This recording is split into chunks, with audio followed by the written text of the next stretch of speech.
A Bíblia é repleta de histórias incríveis que nos levam a imaginar cenários inigualáveis. Um desses cenários é a Terra dos Gigantes ou os Nefelins. Quem eram esses personagens que a Bíblia fala? Segundo algumas crenças, eles eram gigantes. De onde eles vieram? Quem são os Nefelins? Será que eles realmente existiram na Bíblia? Será que eram filhos dos anjos? Muitas perguntas a serem respondidas. Eu sou o pastor Michael, sejam bem-vindos aqui ao canal.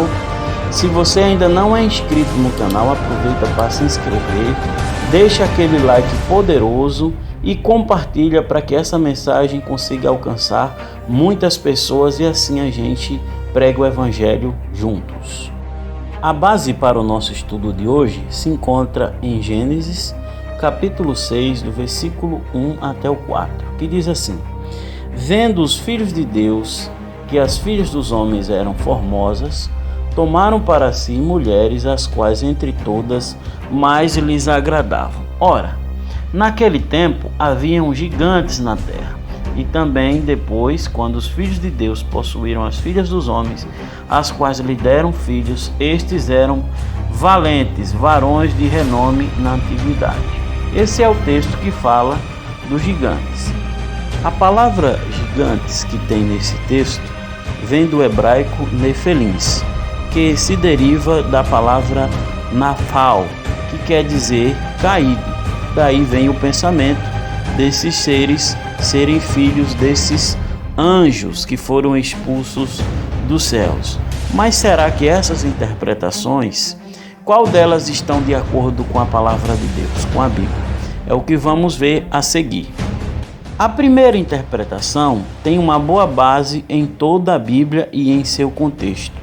Embora alguns textos o termo filhos de Deus se refiram realmente aos anjos, como está lá em Jó, no capítulo 1, no versículo 6, que diz assim: E em um dia em que os filhos de Deus vieram apresentar-se perante o Senhor, veio também Satanás entre eles. Mas também encontramos essa expressão várias vezes em outros textos da Bíblia, fazendo referência aos homens, como está lá também em Mateus capítulo 5, versículo 9, que diz assim: Bem-aventurados os pacificadores, porque eles serão chamados filhos de Deus. Então a Bíblia vai falar desse termo filhos de Deus tanto para os homens quanto para os anjos. Daí então surge tantas dúvidas e especulações em cima desse tema, porque o termo filhos de Deus vai ser usado em algumas vezes para os homens e em outras vezes também para os anjos. A segunda interpretação não tem muita base bíblica, mas há informações nas literaturas ungaríticas de que dizem que os monarcas são divinos ou semidivinos, tal como faziam os egípcios e os gregos e os latinos no período ainda primitivo da história humana. E por ele surgiram os gigantes. A terceira interpretação faz parte do folclore de muitos povos antigos. Muitos bons intérpretes da Bíblia insistem sobre essa ideia angelical, mas há algumas objeções para tal aceitação. A primeira delas é o dom de gerar vida, que foi dada por Deus apenas para os animais e os seres humanos, como está lá escrito em Gênesis capítulo 1, versículo 22 e 28. Em nenhum relato bíblico encontramos anjo possuindo tal dom. Pelo contrário, o próprio Jesus afirma que os mesmos não casam e nem se dão em casamento. Isso se encontra lá em João capítulo 22, versículo 29 ao 30. Essa é a maior objeção a esse respeito.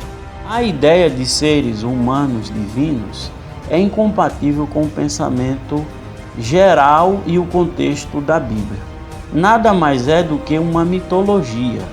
Se os gigantes ou os nefelins é o resultado da união ou relação sexual entre homens e anjos, Porque em nossos dias de hoje nós não vemos mais esses anjos se relacionando com os homens hoje? Porque não conseguimos os ver entre nós. Esta é uma visão contrária ao teor geral do que a Escritura nos ensina a esse respeito. E ainda haveríamos de se questionar: será que é possível a união de um homem com um anjo, sendo que a própria Bíblia fala que os anjos nem se casam, nem se dão em casamento? Concluímos então com isso que o termo filhos de Deus na Bíblia refere-se aos anjos e também aos homens, e dependerá do contexto para sua identificação. No caso do nosso texto aqui de Gênesis capítulo 6, fica claro que refere-se claramente aos descendentes de Sete, e essa interpretação preenche de maneira natural a lacuna entre a genealogia e o dilúvio. É importante lembrarmos que isso acontece no contexto do dilúvio, no contexto ali dos dias de Noé. Esses homens não escolheram suas esposas com base na fé, mas por impulso, sem consideração pela vontade de Deus. Seguiu-se então, segundo o relato da Bíblia, uma corrupção após essa vida devassa, e Deus reagiu com ira, destruindo assim todos os seres humanos presentes ali, com exceção de Noé e sua família, inclusive os gigantes ou os nefelins. É importante nós lembrarmos e ressaltarmos que a união dos filhos de Sete com as filhas de Caim gerou esses gigantes no passado. Esses gigantes se corromperam, segundo o texto de Gênesis, fala que eles eram maus. Daí então veio a destruição sobre cada um deles. Que eu e você possamos nos dedicar mais a estudar a Bíblia e a buscar o conhecimento necessário para entendermos os pontos que às vezes não ficam tão claros assim para nós. Que a graça e a paz de Deus esteja com cada um de vocês.